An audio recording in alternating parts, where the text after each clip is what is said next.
Mesdames, Messieurs, bonjour à toutes et à tous, bienvenue au journal. L'UEMOA met en route un projet dénommé Compétitivité de la filière coton d'un coût de 720 millions de francs CFA. Il est financé par les États-Unis pour renforcer le leadership de l'Union dans le développement et l'amélioration de la filière de l'or blanc.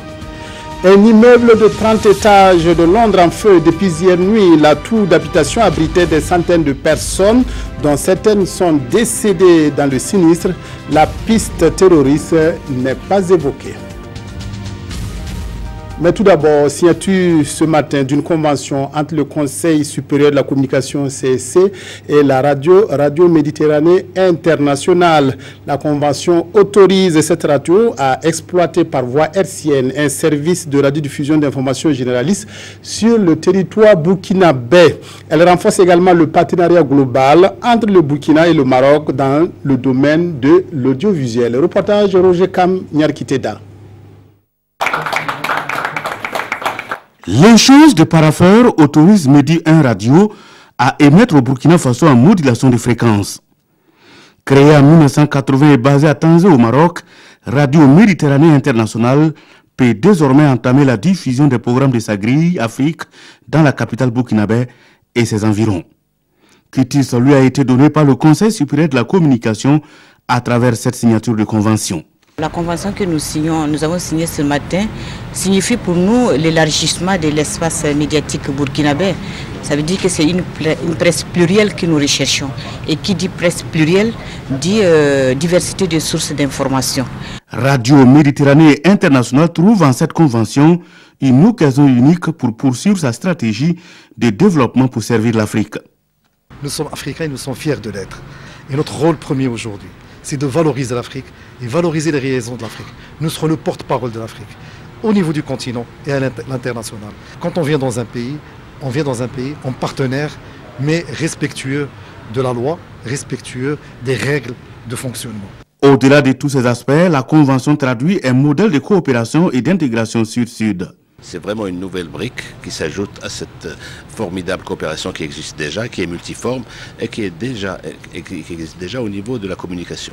Et là, elle vient se renforcer aujourd'hui. Radio Méditerranée Internationale Medi 1 couvre principalement l'Afrique, l'Europe et le Moyen-Orient et diffuse ses programmes en arabe et en français.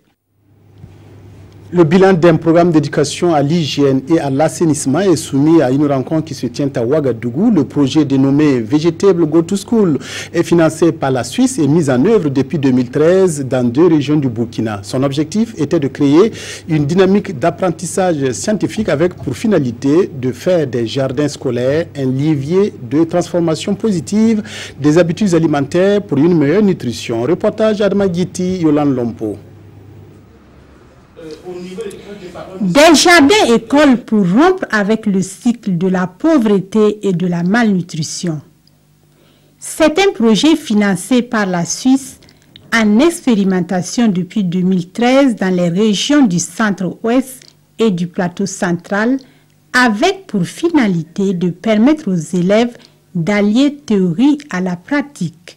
Il s'agit de prendre les acquis de ce projet en travaillant sur l'assainissement à l'école, en développant les points d'eau, de former les enfants à être dans des conditions hygiéniques, sanitaires et puis nutritionnelles assez satisfaisantes. En ce moment, les enseignants tirent le bénéfice également d'avoir des situations où les leçons peuvent être concrétisées, où les enfants peuvent avoir des alimentations améliorées, de telle sorte que le rendement scolaire, in fine, soit le meilleur possible.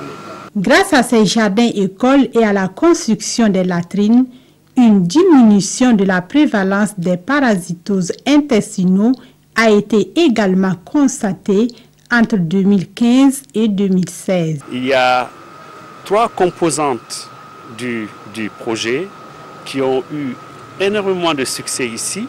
L'insertion des activités d'éducation dans le cursus des élèves dans les écoles. La mise en place des jardins scolaires. Il n'y a que 2 pays parmi les 5 où on a pu avoir des travaux comme ça, très scientifiques, vraiment sur les aspects santé et nutrition, c'est le Népal et le Burkina. Pour le transfert des acquis de ce projet à un plus grand nombre d'écoles, les ministères en charge de l'agriculture, de la santé et de l'éducation se sont engagés en apposant leur signature sur ces documents. Le rapport de l'ONG Save the Children présenté hier à la presse pète un tableau noir de la situation des enfants à travers le monde. Ils sont 700 millions à être privés de leur enfance à cause des guerres, grossesses précoces, mariages forcés ou déscolarisation. Bref, les nations doivent agir. Le rapport de Save the Children, en se penchant sur le cas du Burkina, affirme que le pays n'est pas un bon protecteur des droits des enfants et le classe ainsi au 165e rang sur 172. Enfance volée. C'est le titre du rapport que l'ONG Save the Children partage ici avec les journalistes. Un titre qui en dit long sur le contenu du rapport. 700 millions d'enfants dans le monde vivent une enfance inachevée, pénible. Selon ce rapport, à ces 700 millions d'enfants, on a tout simplement volé l'enfance. Quand on essaie de ventiler donc ces 700 millions d'enfants, selon donc les différents indicateurs qui ont été utilisés par le rapport, on se rend compte que 263 millions d'enfants sont non scolarisés dans le monde. Près de 28 millions d'enfants sont déplacés loin de leur foyer. 156 millions d'enfants de moins de 5 ans ont un retard de croissance. Environ 16 millions de filles âgées de 15 à 19 ans donnent naissance à d'autres enfants. Selon ce rapport, le Burkina Faso en matière de privation de l'enfance occupe une place très peu honorable. Ce rapport classe le Burkina 165e sur 172 pays classés. Et que parmi donc les 10 derniers pays, nous avons essentiellement donc des pays africains et avec une forte prévalence donc des pays donc de l'Afrique occidentale où on dénombre donc 5 pays. Selon Save the Children, ce rapport doit sonner comme une alerte pour les pays afin qu'ils investissent plus dans l'enfance pour améliorer leurs conditions et pour que tous les adultes de demain puissent un jour dire « J'ai eu une belle enfance ». À l'occasion de la cérémonie officielle de célébration de la journée mondiale de lutte contre la désertification, placée sous le très haut patronage de son Excellence, Monsieur le Président du Faso, Président du Conseil des ministres, et la présence de leurs Excellences, Monsieur le Président de la République du Niger et de la République du Mali, la Direction générale du protocole d'État convie les personnalités invitées demain jeudi 15 juin 2017 dans la salle des banquets de Ouaga 2000 à partir de 8 h. Leur limite d'arrivée est fixée à 9h30. C'est signé le directeur général du protocole d'État, ambassadeur Raymond Balima. Grâce à l'appui des États-Unis, l'Union économique et monétaire ouest-africaine UEMOA a acquis environ 700 millions de francs CFA pour financer un projet sur la compétitivité de la filière coton. Le projet vise à appuyer les actions de mise en œuvre de la stratégie de l'agenda coton textile dans l'Union. Il devrait permettre aussi de renforcer le leadership de l'espace communautaire dans le développement d'une approche régionale concertée et orientée vers l'amélioration de la compétitivité de la filière. Les précisions de Césaire Carrefour et de Maïmouna Traoré. Le coton constitue une source de revenus pour près de 16 millions de personnes dans l'espace UEMOA. Mais depuis quelques années, sa culture se caractérise par une stagnation des rendements et une diminution de sa compétitivité. Le projet de compétitivité de la filière coton de l'UEMOA a été conçu pour améliorer sa productivité et sa qualité par des stratégies novatrices. Nous voulons mettre un appui particulier sur la participation des femmes dans ce secteur. Et nous voulons encourager et appuyer tous les responsables de la zone de trouver de nouveaux moyens, de nouvelles méthodes de collaboration pour valoriser la filière coton dans la zone.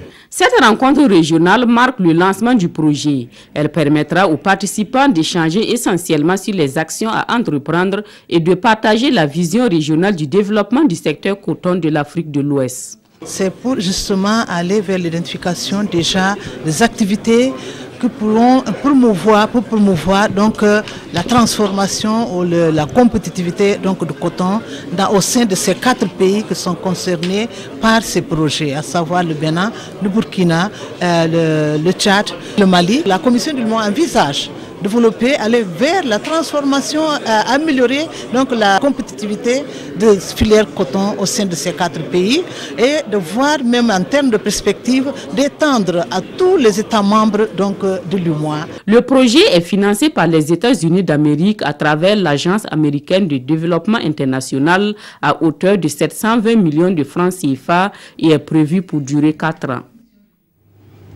2 unités de décortiquage de riz ont été construites et équipées par la République de Chine, Taïwan, à Manga et Dédougou. Montant du financement pour la réalisation de ces infrastructures, 400 millions de francs CFA. Leur capacité de décortiquage est estimée à 5 tonnes par heure. Elle devrait permettre la dynamisation et la modernisation des outils de transformation, surtout dans la filière riz à travers le projet riz fluvial. Reportage Lassina Ouattara, Karim Ouedraogo.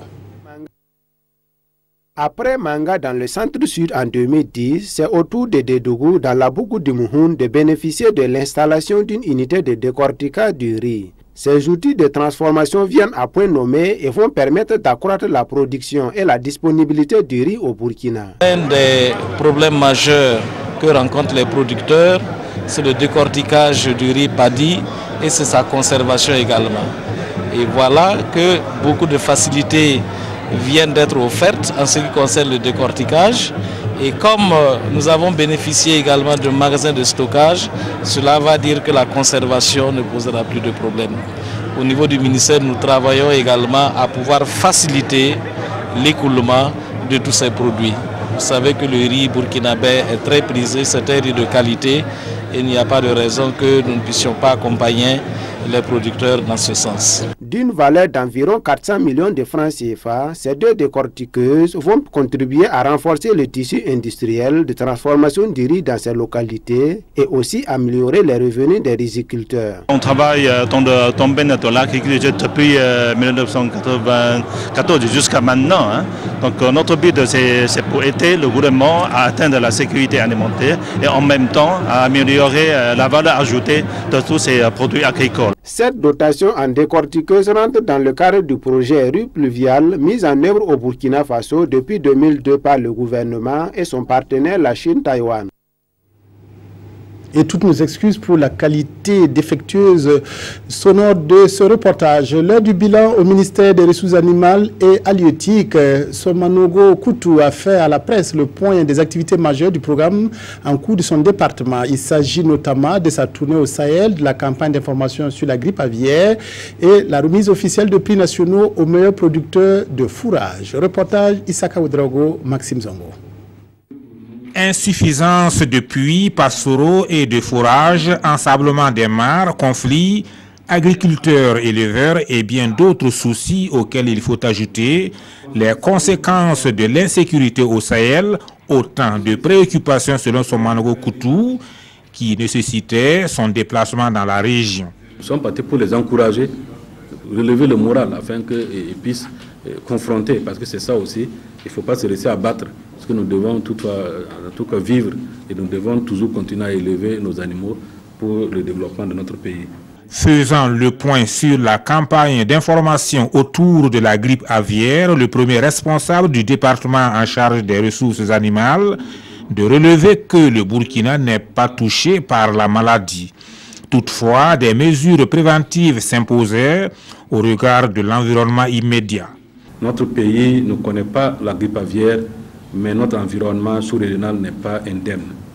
Il nous faut donc rester constamment très vigilants en partageant le maximum d'informations sur cette épizootie afin d'éviter les pertes connues lors des dernières apparitions de cette maladie dans notre pays.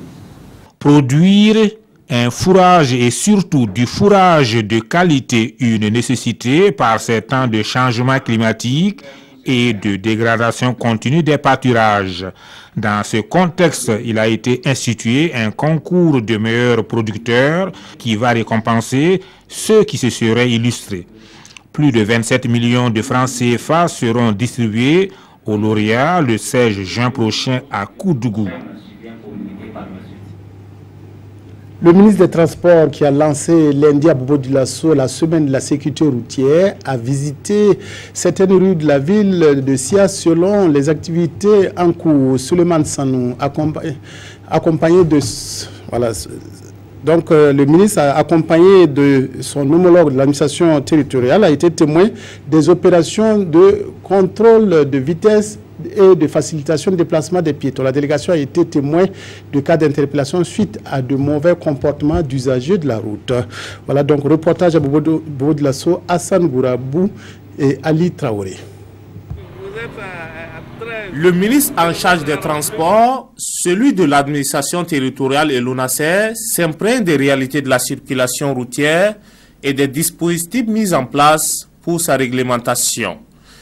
Ici, les agents de la sécurité contrôlent la vitesse et les ministres sont témoins de cas d'interpellation. J'avoue que nous circulons comme ça dans la ville, mais des fois on ne tient pas compte, on ne regarde même pas les compteurs. C'est juste là où on quitte et là où on veut aller. Voilà, vraiment, moi j'ai été surpris de ce contrôle et puis quand on m'a dit que j'étais à 75, bon, si ce n'est pas un appareil aussi sophistiqué, des fois tu as le doute même. Pourtant nous atteignons ça des fois, et même plus en ville. Autre lieu, même constat. Au carrefour de la CNSS, à la place de la nation, tout comme devant le gouvernorat, les ministres ont pu toucher du doigt les réalités. Les opérations de contrôle axées sur des comportements à risque, comme l'alcool, le taxi à gaz et le transport de passagers sur tricycle, sont effectuées ici.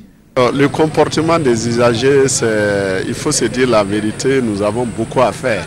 C'est ça qui nous a un peu poussé à faire cette semaine à Bobo de Lasso. Les usagers, ce que nous pouvons noter aujourd'hui, il faut renforcer vraiment la prévention à travers la sensibilisation. La dernière étape de cette visite fut au secteur 2 de la ville où la délégation a pu dégager certaines artères de ce quartier occupé anarchiquement par des véhicules. Pour le moment, nous sommes à la phase de sensibilisation. Nous allons continuer toujours à sensibiliser, mais il y aura un moment où il faut appliquer. Parce que nous en avons marre des décès sur nos routes. Ce matin, on a dit, vous avez vu les statistiques. Sur 3 ans, nous avons enregistré plus de 2500 morts sur nos routes, en rase campagne comme dans nos villes. Et plus de 45 000 blessés. Des blessés graves, des gens qui vont garder des séquelles à vie. Et ça, c'est pas normal. Alors aujourd'hui, la présence du ministère des Transports, l'ONASER, ça vient nous soulager pour un petit temps. En tout cas, nous allons faire le maximum pour rendre le trafic un peu fluide. La délégation a auparavant assisté à une session de sensibilisation sous forme de jeu sur le code de la route. Il s'agissait bien sûr des ministres Souleymane Soulama et Siméon Savadogo qui ont donc visité ces installations au cours de leur déplacement à travers la ville de Bobo de Lasso. La Grande-Bretagne, secouée ces dernières semaines par des attentats terroristes, doit faire face depuis hier à un incendie qui a ravagé un immeuble d'une 30aine d'étages à l'ouest de Londres. La cause du sinistre n'est pas encore connue, mais on sait qu'il y aurait des morts, au moins 6, des victimes d'inhalation de fumée. Pendant plusieurs heures, des centaines de pompiers ont tenté de circonscrire l'incendie. Plusieurs personnes sont mortes, peut-être des dizaines, et une cinquantaine sont hospitalisées à Londres selon les pompiers. Elles ont été sorties de cet immeuble fumant, la Grenfell Tower. Depuis minuit, les pompiers ont lutté pour éteindre le feu qui a ravagé cette tour d'habitation d'une 30aine d'étages dans l'ouest de la capitale britannique. La police londonienne a fait état de plusieurs blessés pris en charge sur place pour des inhalations de fumée, puis les services d'ambulance ont annoncé l'hospitalisation d'une cinquantaine de personnes. Plusieurs témoins disaient avoir entendu des cris sortant de l'immeuble. À l'aube, des gens étaient encore évacués et d'autres toujours pris au piège. Environ 200 pompiers et une cinquantaine de camions ont été mobilisés dès minuit et quart heure locale dans le quartier de North Kensington et le bâtiment se consume encore. Cette construction qui date de 1974 a une structure en béton armé, ce qui expliquerait qu'elle ne se soit pas effondrée. La malgouvernance dénoncée par le RENLAC est reprise aujourd'hui par les journaux qui dissertent sur la lutte contre la corruption au Burkina. Les quotidiens évoquent aussi un cas de pédophilie dans un quartier de Ouagadougou. Abdoul Rasmane Zongo signe la revue de presse. Le RENLAC crie haro sur la malgouvernance, martèle les éditions Le Pays. Malgré les efforts de lutte contre la corruption, plusieurs milliers de milliards de francs CFA dorment honteusement dans la nature. Tout aussi choqué, l'observateur tombe à la renverse et résume la chose en une seule phrase non moins méditative. Il faut renverser sinon briser la table du banquet de la corruption afin de ne plus souper avec le diable. Sidoya, quant à lui, soupire. L'inaction des autorités est pointée du doigt. En témoigne la quasi-absence de volonté politique face aux dénonciations et révélations de scandales de corruption et autres malversations. L'Express du Faso, dans le même ordre d'idées, se désole. L'appareil judiciaire est dans le box des accusés, car la justice est le maillon faible de la lutte. En effet, trop de dossiers traînent en justice, des libertés provisoires qui masquent une impunité en gestation, sans compter que l'ASE a transmis déjà depuis sa création 80 dossiers de crimes économiques et sans suite favorable. Dans la même lignée de vices dégradants, un pédophile sème la panique dans un quartier périphérique de Ouagadougou, relève l'observateur. Cet individu sans activité lucrative, mais vivant apparemment comme un prince, est soupçonné d'attirer des gamins innocents, moyennant de cadeaux et friandises empoisonnées. Fin du journal de 13h. Merci de votre aimable attention. Excellent après-midi à toutes et à tous en compagnie de la RTB.